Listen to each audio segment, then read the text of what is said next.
Hey everybody, so sorry we are 5 minutes late. We have had some technical difficulties this morning, but it is adapt and overcome season. 83rd week of that, as a matter of fact, of us doing these things. And yes, I am wearing the Clean Juice neutral shirt because we are going to keep it clean today. This is a very volatile topic, which is why Jack Santon Yellow said, I'm getting out of Dodge and I'm going to tap Derick, his partner, to jump into the ring. And Derick actually goes deeper and longer than Jack could because this is Derick's expertise, employment law. So Derick, I'll have you introduce yourself in a minute. And we've got the Adam Boatsman stunt double, Matt Andersen, younger, smarter, more facial hair. And so, so anyway, if you guys would be kind to Derick. He took off the tie for us because we told him if he wore a tie, he would be banished from ever coming back. You may want to go get that tie right now because he may wonder why in the world he's on this thing. But be nice to him. You can hit us up on the chat and harass at least me. Be easy on Matt. This isn't his first rodeo either, but go easy on Derick. But hey, all right. So we've got plenty to talk about. Social media posts about this in particular. We had a lot more action, and I tried to keep my responses politically neutral, and that's our point. So here's the ground rules. Go get some clean juice. If you start getting hot and bothered under the collar, you know you'll feel better for it. And they're not a paid sponsor, just so you know. But here's the deal: everybody's got an opinion on this whole vax mandate. Everybody, and they're pretty polarized.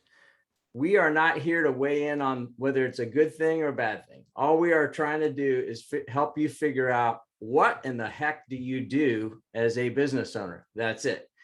If you have questions on PPP, ERTC, EIDL, LMNOP, you can call us and hit us up on these on the Q&A, and we will address that. So Matt will be our tax guy. Derick is our law and legal guy, and he is a Clemson guy. So just so you know, be easy on him. Hey, good morning, Joe Gass. Good to see you too. All right. So Derick, you want to give us a little bit of a preamble on the kind of stuff that you're hearing in the marketplace, especially with business owners. You said you're on the phone all day, every day lately. So why don't you go ahead and take it? Sure. My name's Derick Thurman. I'm a partner at the shoemaker firm with Jack, who you've seen weekly for what I understand to be many months. I've been practicing employment law for a little over 25 years. The working from home period was the busiest time of my career. I mean, I was literally on the phone all day, every day with folks like y'all, trying to figure out what was going on. Often I'm Googling and trying to figure it out myself as I'm giving advice. And it really hasn't ended. And now with the vaccine, you know, I get questions often. Usually it's, may I mandate? Or how best can I go about getting my workforce vaccinated? I have a handful of folks that say, may I not? You know, can I refuse? Can I not honor any government mandate or something along those lines? So the general answer in the Carolinas is as a private employer, if you want to mandate vaccines, no matter what size you are, you can. That is legal, and I don't see any court striking that down. You have to be respectful of health and religious views, and you can't just ignore those issues. So if someone cannot be vaccinated for health purposes, that's something you need to address. And maybe that person has to work from home, or that person can't work in your facility, just depending on the position they're in. Religious views need to be respected, but at the same time, you also need to think about the safety of the rest of your workforce. Again, it might be that person needs to work from home, or that person may be out of a job, depending on their position and whether or not they can work from home. So those are the questions I've been answering up until President Biden's executive order a few weeks ago. And now we know that Medicare and Medicaid are going to be issuing vaccination mandates for providers. and that OSHA is going to be developing a vaccination mandate. In fact, OSHA delivered a rule to the White House for approval. We haven't seen the text of the rule yet, yesterday or the day before. That will cover folks with 100 or more employees, and whether it's enforceable, I think it is, unless the Supreme Court overturns its own precedent, because the Supreme Court more than once over the course of history, although these cases are pretty old now, has upheld government vaccine mandates. I think that the Supreme Court has had 2 emergency petitions to stay government vaccine mandates, one the University of Indiana and the other New York City Health. And both times the justice who considered the stay declined to stay. So I think that foreshadows enforceability once one of these mandates actually gets up to the Supreme Court on the merits. And I would note that one of the justices who declined to stay Indiana University's mandate was Amy Coney Barrett, who is one of our newest and more conservative justices. So I think that foreshadows that the OSHA mandate is likely enforceable. There are as you can imagine, there are lawsuits all over the country right now about these various mandates, and the people who are challenging the mandates are not succeeding. If there's any success in the court, it's over disability and religion, but the mandates themselves are being generally upheld. So that's kind of where we are. I'm not here to talk about whether it's right or wrong. It just is, and we've got to work with it. I'm happy to answer questions, and there's my initial quantification. All right, great. Well, so one of the things that Jack is known for, and we'll call on you on the end of this broadcast. You got a 16-year-old, but Jack is good for telling really bad dad jokes, like really bad. And so you might want to Google some of those up while we're talking about this. And anybody listening, please feel free to hit the Q&A. Hit us up with anything that's on your mind. That's what we're here to do, is to answer live for free. What else are you hearing from employers out there, Derick? Things that are keeping them up at night in this, the last almost 2 years now has been crazy. What else are you hearing right now that's kind of a hot topic? I mean, it's the same stuff. I mean, a lot of it's, how do I get back to work? How do I get people out of their homes and back in the office? Safely, efficiently. A lot of folks are producing and at homes working, and a lot of my clients are figuring out ways to just keep them at home. I have a client who's a medical billing, large medical billing company, and they have an empty space right now with like 50 cubicles, and there's like maybe 2 people in there because all the folks they sent home with their computer equipment are doing fine. And they're exploring the idea of letting go of that lease and just leaving everybody at home and getting a smaller facility. But that doesn't work for all employers. Some folks need to collaborate. Some people need to be back in the office. And so, got a lot of questions on how to do that safely. Whether or not you can force people to come back. Depending on their situations. I'd say that's, other than the mandates, that's the biggest concern. All right, great. Well, we've got a couple good questions in here.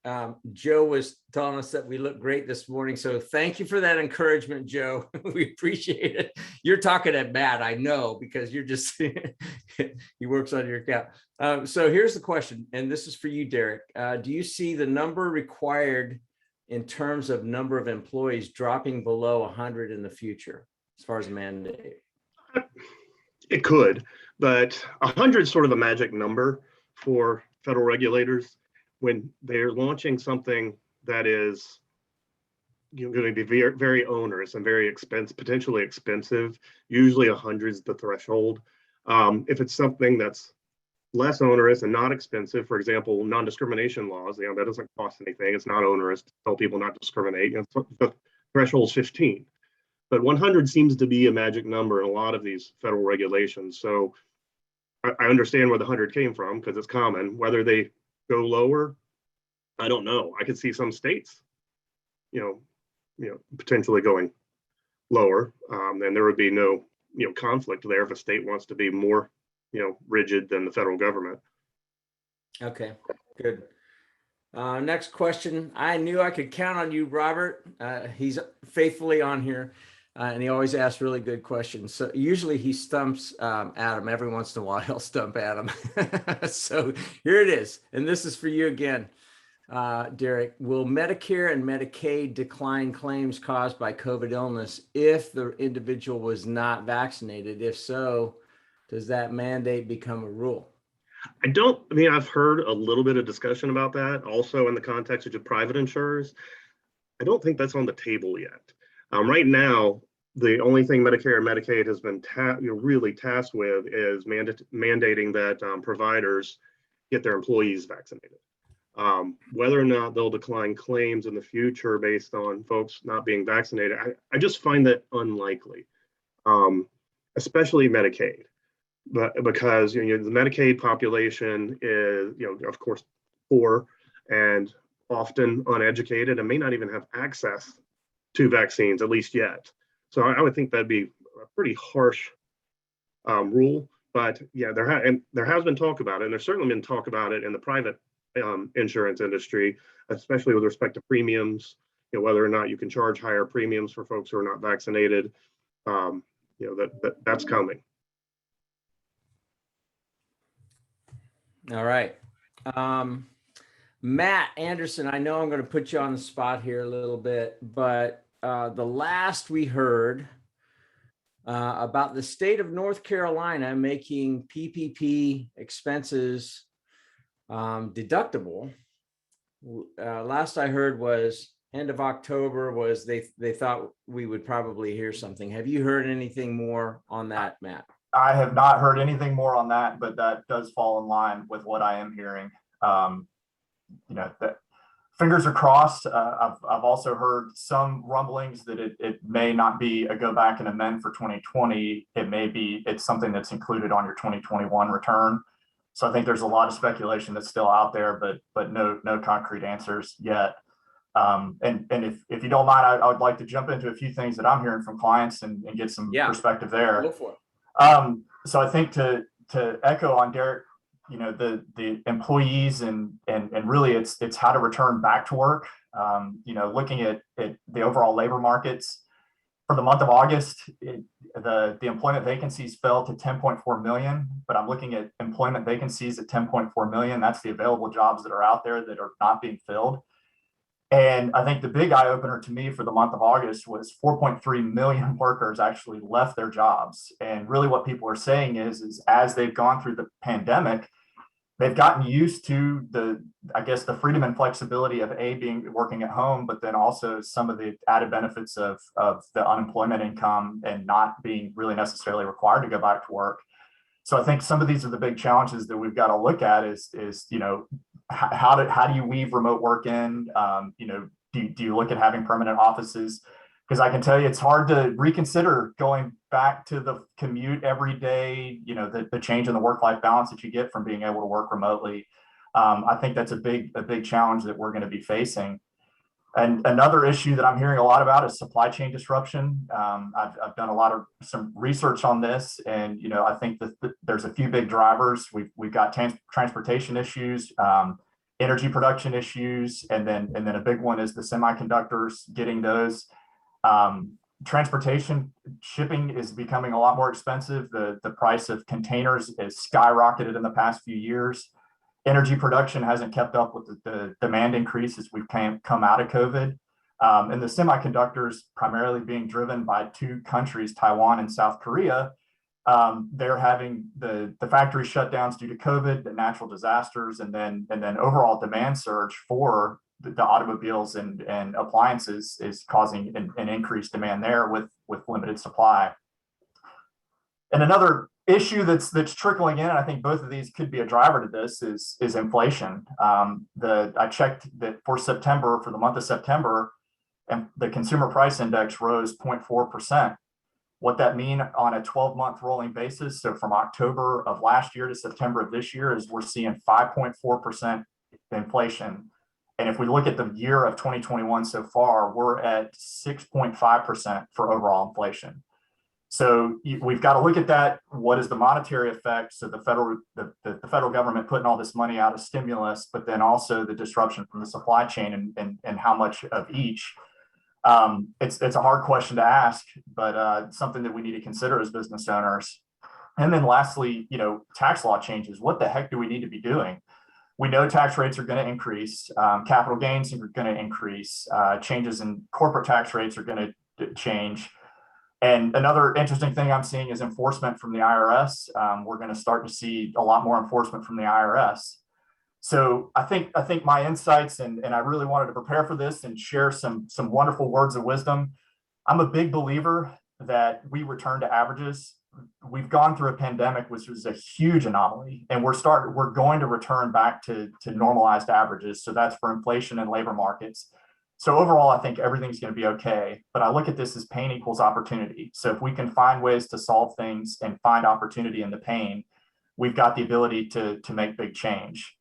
Looking at the labor shortages, talk to your team, find ways that make this work. I've had a philosophy that if you have a task that you're looking to offload to an employee, first look, is this something that needs to be done? Is this something that can be eliminated or automated or even outsourced before you look to hire?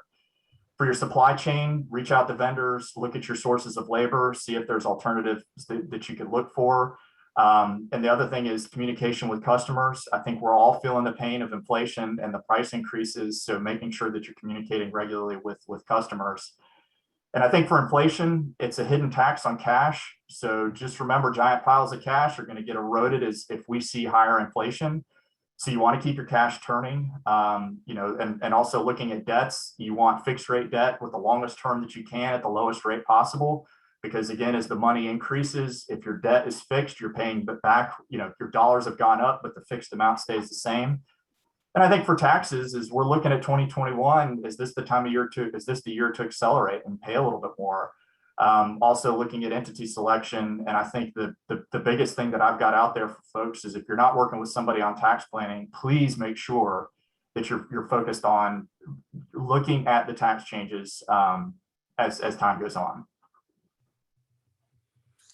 Interesting. So we got another question coming in here, but a comment: if you're shipping from Asia direct shipments to Charleston to avoid Los Angeles and New York ports. I also saw something this morning where DeSantis in Florida is saying, hey, our ports are alive and open and we've got workers. So to your point, Matt, where there is pain, there's opportunity for anybody that's willing to see it.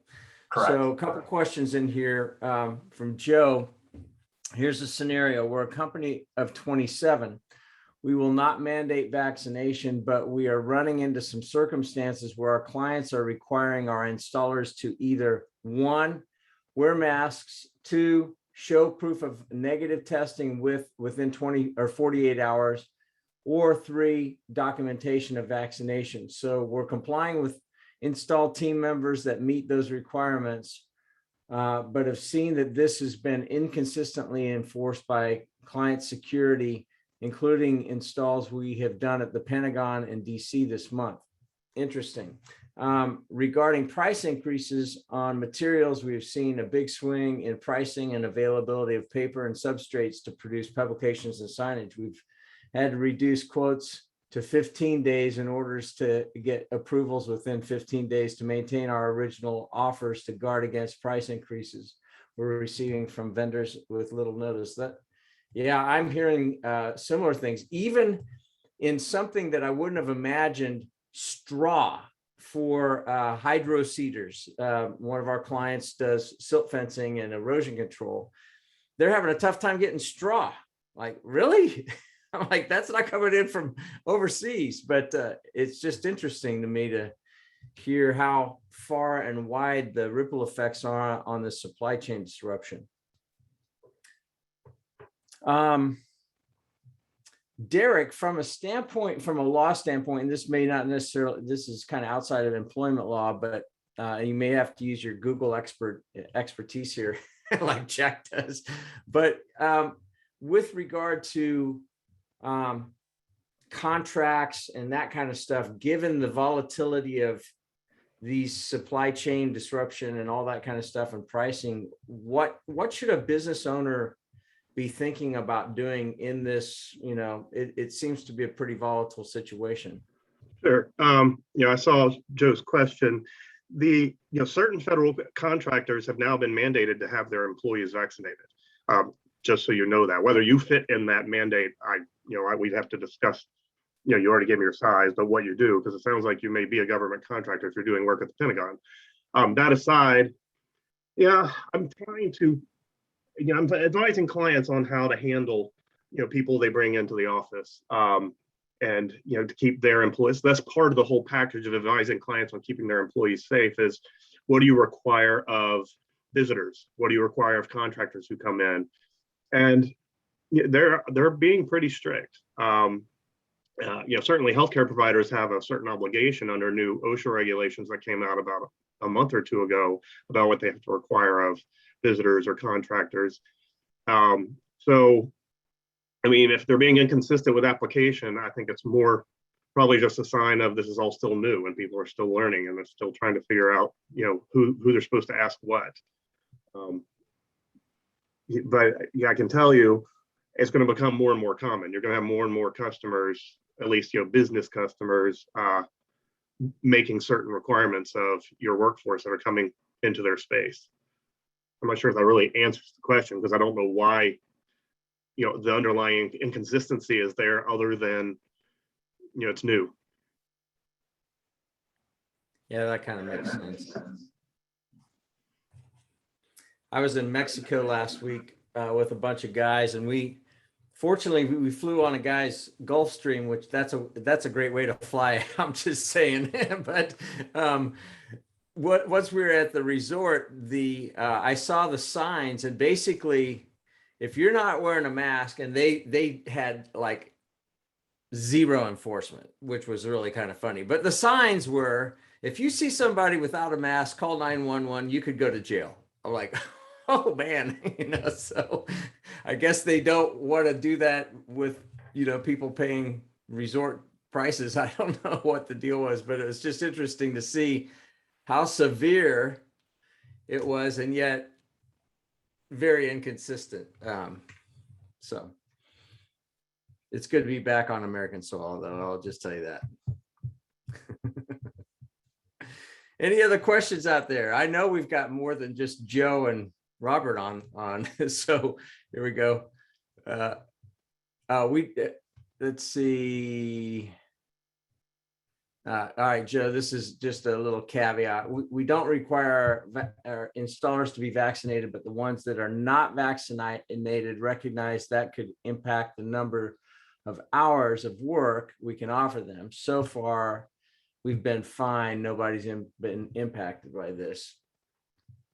It's a balancing act. As long as it's fine for now, keep moving. And, your decision to require or not require vaccines is, your decision.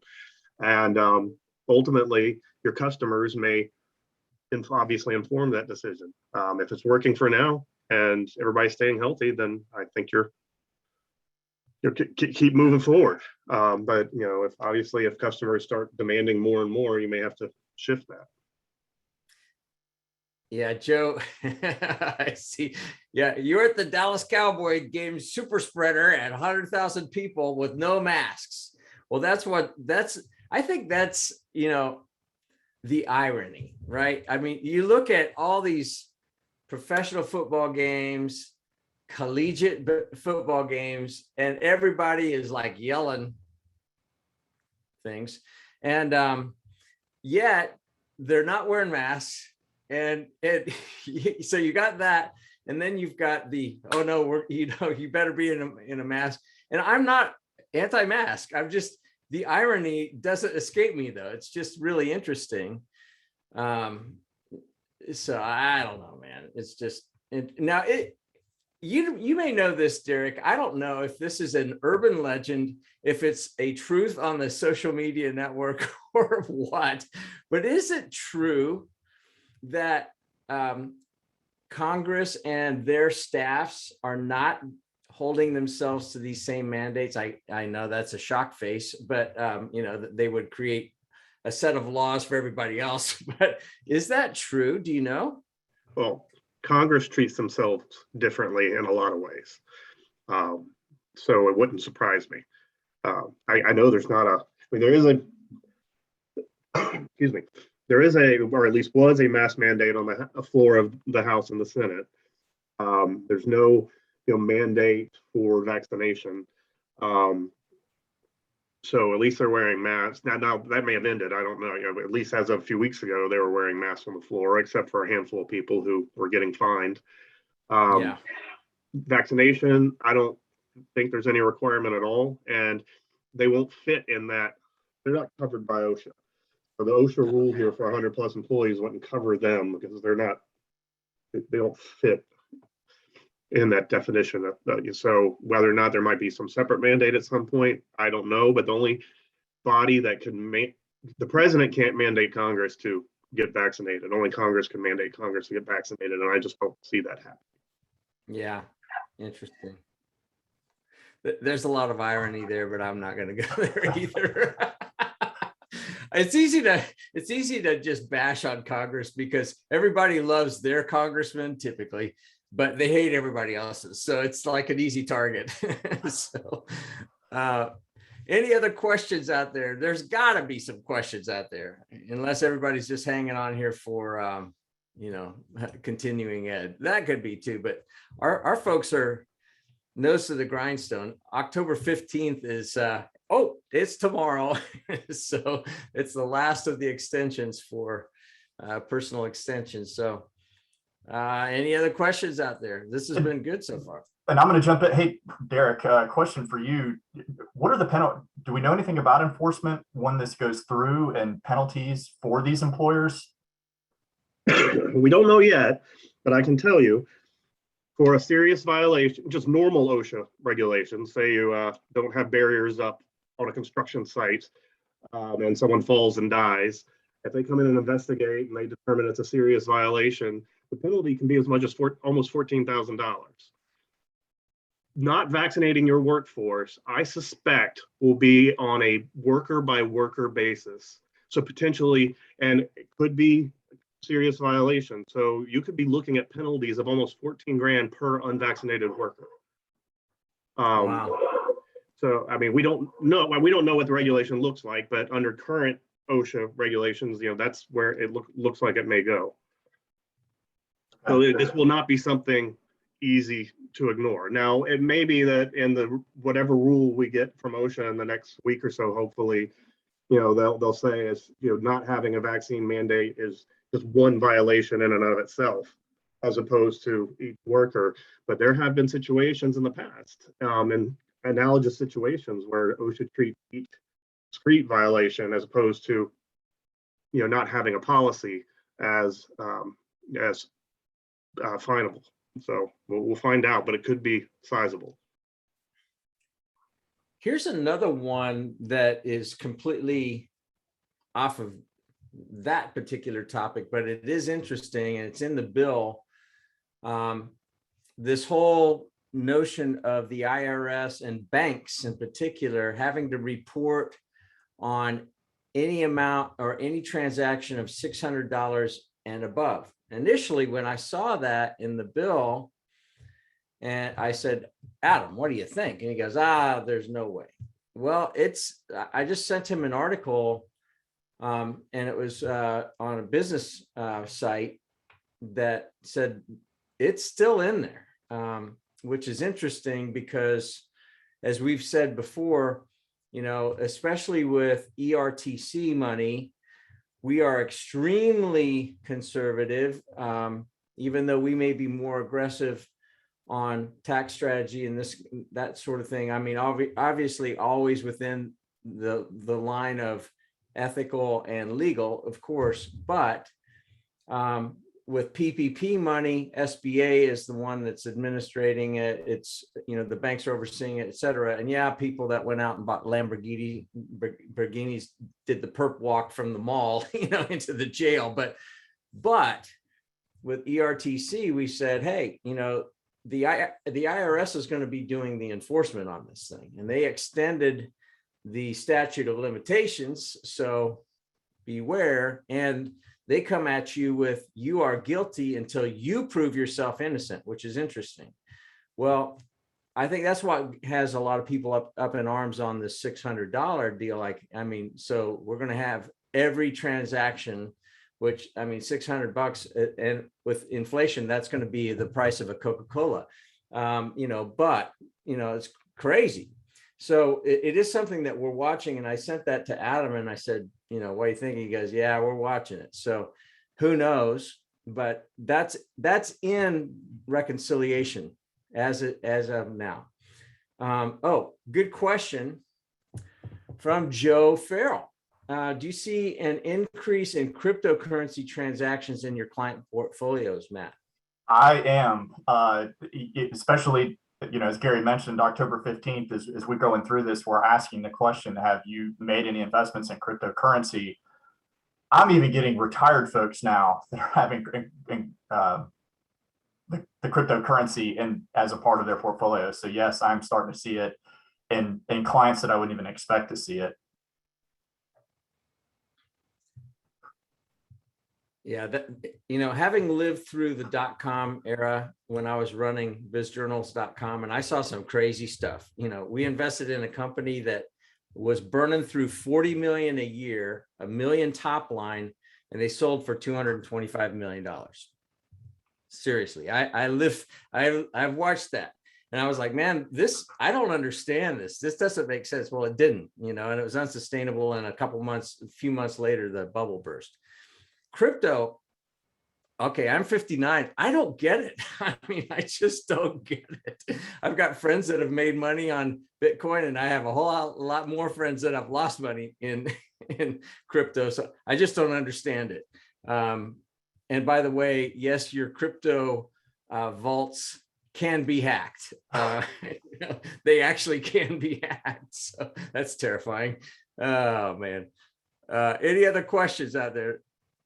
So can I lob one back at Derick again? And this is one I've asked Jack, but I just would love another perspective is for employers, under the 100, what is their liability for, putting the things in place? Are employers liable if there was a mass breakout or somebody passed away due to COVID, if they did not have the right constraints in place for smaller employers?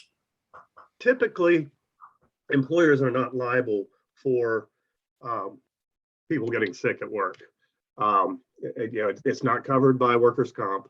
Obviously, if someone gets cancer at work because they're working with certain cancer-causing materials, that would be covered by workers' comp. But just catching a cold, catching the flu, catching COVID at work is not normally covered by workers' comp, unless it's unique. I could see a nurse who treats COVID patients who get sick with COVID might have a viable comp. But typically, employers are not liable. But to the extent that a clever plaintiff's lawyer could allege some kind of gross negligence, where an employer is just saying no one can get vaccinated, no one's wearing a mask, you're all required to be in this small space. There may be some liability in that situation. But as long as you're being reasonable and trying. You still, regardless of your size, you're still covered by OSHA's general duty clause that provides for keeping your workforce safe and doing the things necessary to keep your workforce safe. And I would say, to the extent you're doing something ridiculous, like I just said, like saying you're fired if you get vaccinated, you could be liable to OSHA under the general duty clause or for negligence. But I don't think there needs to be hand-wringing if you're being reasonable in what you're doing and trying your best. Oh, I wish Adam was here to answer this one, because I'm sure he would have a pretty funny response to Kim. But this is a great question. If the $600 reporting requirement is enacted through reconciliation, which I think that's even a funny term, it's actually a ramrod, but anyway, how will the IRS investigate the transactions with limited resources? Are they being allocated additional budget for enforcement? Yeah, I've heard, they want to jack up enforcement. Yeah, I read So- it was it's I think 8 billion, or I mean it was a considerable amount that they're going to be allocating in resources to the IRS. I mean, in my opinion, banks are able to manage this. All it is it's data analysis, and I'm sure there'll be an algorithm that goes through and does this. I mean, a lot of the tax returns when we file them, as they're electronically filed, I mean, they're being processed through a computer at the IRS. So there's programs that will run the iterations to find the anomalies. And I would say, I mean, the IRS, I've actually had a client that was selected for audit due to unusual bank activity. I won't go into any further detail there, but it has been monitored. They were larger transactions, but I have had clients audited for odd bank activity. So I don't think this is and this is not something new. I think it's just the size the size of the transaction going down. But as we have more capability in computer processing, it doesn't surprise me. They can use all those crypto farms with all that computer processing. That's where all the energy's going right now, by the way, I think. So yeah, to go from $10,000 to 600 is a pretty monumental shift. 10,000 was the whole anti-money laundering and SARS kind of things, not SARS the virus, but suspicious activity report. So anyway, good questions there. Any other? So here's a question, and Derick, I don't know if you know this. So, but this has come up. So I've got 3 friends that were very negatively impacted by vaccine. One has Bell's palsy, can't get rid of it. Another one had blood clots. Another one actually died 3 days after the second shot. Yeah, okay, vaccine, crazy stuff happens. I mean, I get allergic to baby aspirin and my left eye swells. It's just crazy. I mean, we're not computers, so stuff happens. But if you take a vaccine right now, FDA supposedly has approved the Pfizer vaccine. Is there any recourse for a family, in the case of my friend that actually died, is there any recourse for that family to go back against that vaccine maker? Or is this still all in the experimental stage? Do you know? Well, funny thing is, I did about 15, 20 years ago, I did a good bit of work for Sanofi, aiding with some vaccine cases related to a mercury derivative that was in childhood vaccines that there was a claim that caused autism.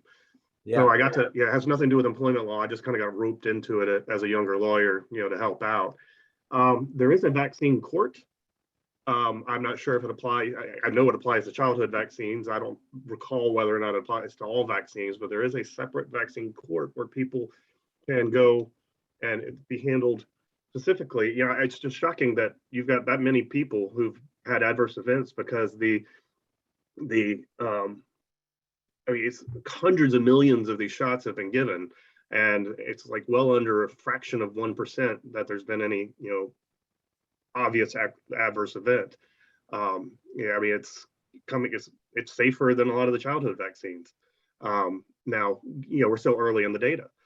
There is a database, the Vaccine Adverse Event Reporting System, where when you get a shot, if anything happens to you over a period of time, I don't remember what the period of time is, whether it's 6 months or a year, your healthcare provider is supposed to report that to the database.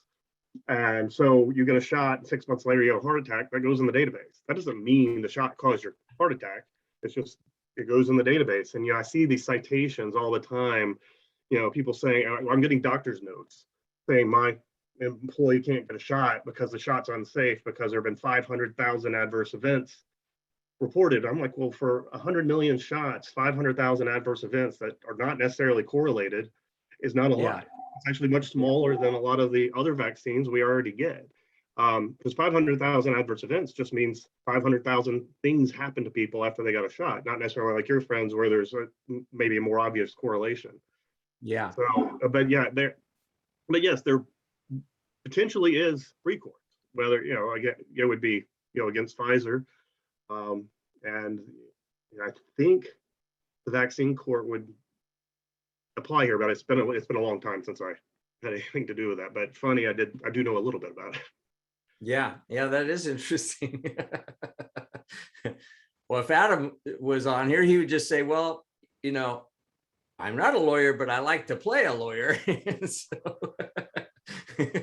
he's pretty well read, but and I was going to say 3 people that Gary knows is probably about 1/100th of the percentage of his network. So I will.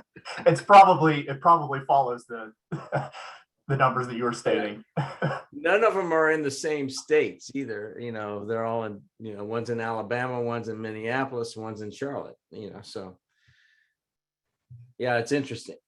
So I'm sorry you lost a friend. That stinks. Yeah, that one's tough. And I've also lost another friend to COVID.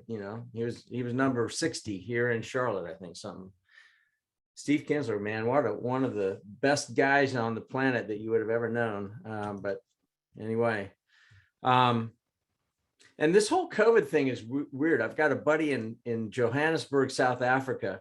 His son came home, had sniffles. His wife felt like she had a head cold. He spent 14 days in ICU, 95% oxygen, coherent the whole time. He said, Gary, he's still in the hospital right now, but he sent me a note this week and he said, day 9, he said, I actually thought I was done. And he's in his mid-30s. He goes, this is the weirdest thing. It's just so strange.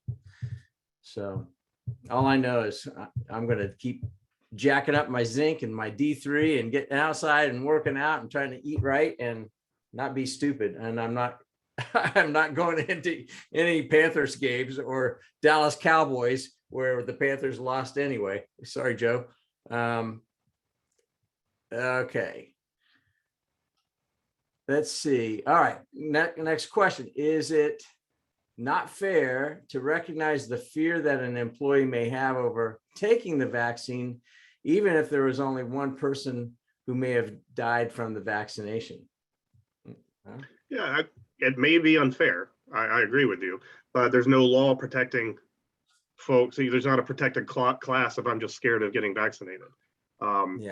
You've got a protected class of it's against my religion, or I have a certain illness that makes me at risk of adverse event from the vaccination. Those are protected classes, but there's not one for I'm just afraid. So you've got to deal with that. You're talking with your employee. I've had quite a few employers who fire folks ultimately, they hand wring over it. They're not doing it, flippantly, but that is a situation. And we've got a lot of employees who are afraid to say that's why. So they're concocting other reasons. And it's, I'm having to handhold employers who are investigating that, making sure they do everything right, making sure they ask all the right questions, because is this a disability issue? Is this a religion issue? When you get down to it, a lot of times it's I'm just afraid to get it for whatever reason.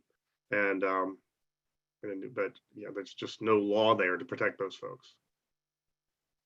Yeah, this is an interesting thing. So I don't know if this is urban legend or what. I mean, you can find anything on the internet, so I don't know. But this is the question. So what about employees that have trouble with vaccination based on aborted baby tissues in it? I've heard that there were some in one versus another, but I don't know. I'm not a doctor. Well, hang on, I lost my, am I muted? No, okay. No, I think that could be a religious exemption. But again, I mean, if it's just a philosophical objection because you think not necessarily for religious reasons, but you just think using fetal tissue is wrong or abortion's wrong, I don't think an employee is going to have protection. However, if an employee has a religious objection to that, it needs to be considered because that is a legitimate religious objection for certain well-recognized religions. It's not an employee making up a I forget what it's called, spaghetti colander monster religion or whatever. I mean, that's a legitimate potential religious objection, and it needs to be evaluated. Well, if you're a workforce that wants your employees vaccinated and everybody's close to each other, and maybe again that person needs to work at home, or that person needs to be sequestered in an office. I have one religious objection where a client has bent over backwards they need the employee in the office. They gave this employee, who usually had a cubicle, their own private office. Everybody's required to wear masks, including that employee. That employee's required to wear a mask even in her own private office. That employee's not allowed to eat with other employees in the lunchroom. That employee can only eat in her office or outside. It's pretty onerous, the restrictions they put on her, but she seems to be doing well with it. If the religious objection she had was important enough to her that she's putting up with, basically being treated as a pariah. But anyway, I'm sorry, I went off subject there. No, that's good. Kim just brought up a great question. What documentation do I need as an employer for religious exemption? And I'm afraid other employees will all of a sudden have religious objections. Working at home is not an option for our medical practice. Religious objections are easier to handle than Americans with Disabilities Act objections. You can dig in and, okay, what's your religion? What's the objection? Is this a earnestly held? If you have suspicions that the employees just decided to become religious just to work from home, you can dig into that and interview the employee. But ultimately, so you have to evaluate it. You have to ask questions. That doesn't mean you have to give an accommodation of working from home. That just means you have to at least ask questions and evaluate it. If it's a position that cannot work from home and cannot be sequestered from other employees, then that person may lose their job. That's the decision, is you lose your job. And as a healthcare provider, chances are, in a few weeks, you're going to be mandated to vaccinate everybody. I'm not sure if there's going to be a number of employee threshold for the Medicare and Medicaid rules, but it may be that you're going to have a mandate anyway. What about the documentation that they need? Is there such a thing where you download this document and it's checklist, or? Well, for the ADA, I know that's not the question. The ADA, you're entitled to ask, what is your disability or your medical condition, and why does that condition make it unsafe for you to be vaccinated or unsafe for you to be at work? You're entitled to ask those questions and get a doctor to explain those questions. You should have the doctor look at your COVID policy, look at your masking policy, and also look at what the functions of the job require to evaluate that. And it's very structured, and there are forms for that.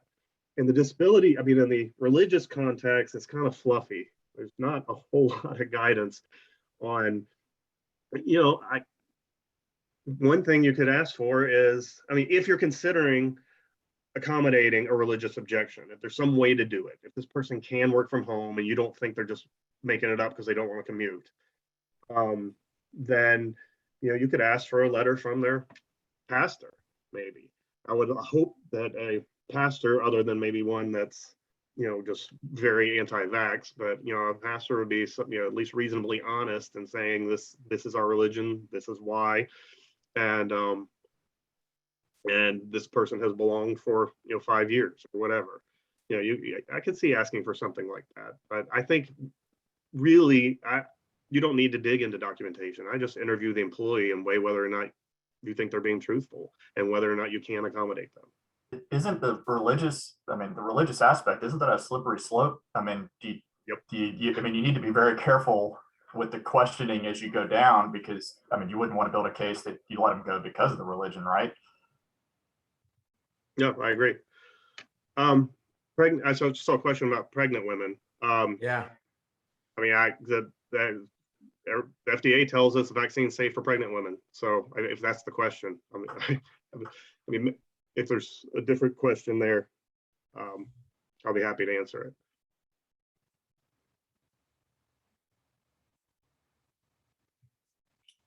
Good.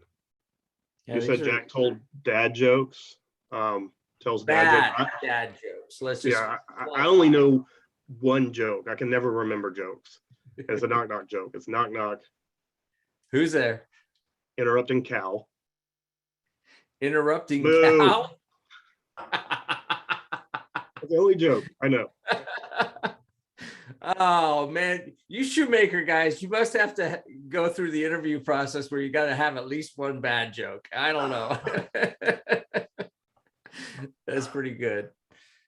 Derick, well, you exceeded expectations and Jack set the bar pretty high. So thank you so much. And thank you for taking off the tie. You made us feel better. And anybody that is all hot and bothered under the collar, go get some clean juice and it'll chill you out. So and they'll be thankful and you'll be glad too. Any last thoughts? Oh, we got another question coming in here. Oh, we appreciate you too, Joe. Thank you for being on here. So any other thoughts from you, Derick or Matt, before we sign off?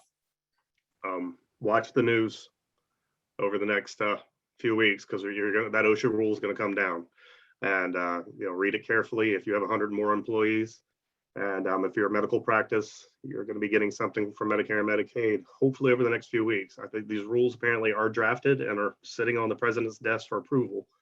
So there may be some tinkering, but that's going to be coming out soon. And thanks, Gary and Matt. This was fun. Yeah, it's great having you on. We'd love to have you back. So Anytime. And I have a feeling we're probably going to have more things to talk about. 83 weeks ago, we thought maybe a couple weeks. So that's what we got for thinking. Yeah. All right, everybody. Yeah, go ahead. Derick, I was just going to say, Derick, it was great to have you on. Just stay positive. There's a wise guy that always tells me this is, we can't control the outcome, but we control our attitude. There's a lot of stuff that we've dealt with, and just remain positive, because I believe that we can find opportunity in all this mess. So just control the way that you deal with the outcome, and we'll figure this out together. Yeah, that's right. My swimming coach in high school a long time ago said you can control two things: your attitude and your effort. That's it. And that's pretty much it, so we appreciate you guys. It's great to have wonderful people that keep logging onto this thing. It's kind of amazing to me. But Derick, thank you. Have a great rest of the day and rest of the week. Same way with you, Matt. You did a great job. Appreciate it. And we will put this up on the BGW YouTube channel. It'll be up later on this afternoon if you missed it or came on late. Take care. Thanks, Becky. Bye-bye.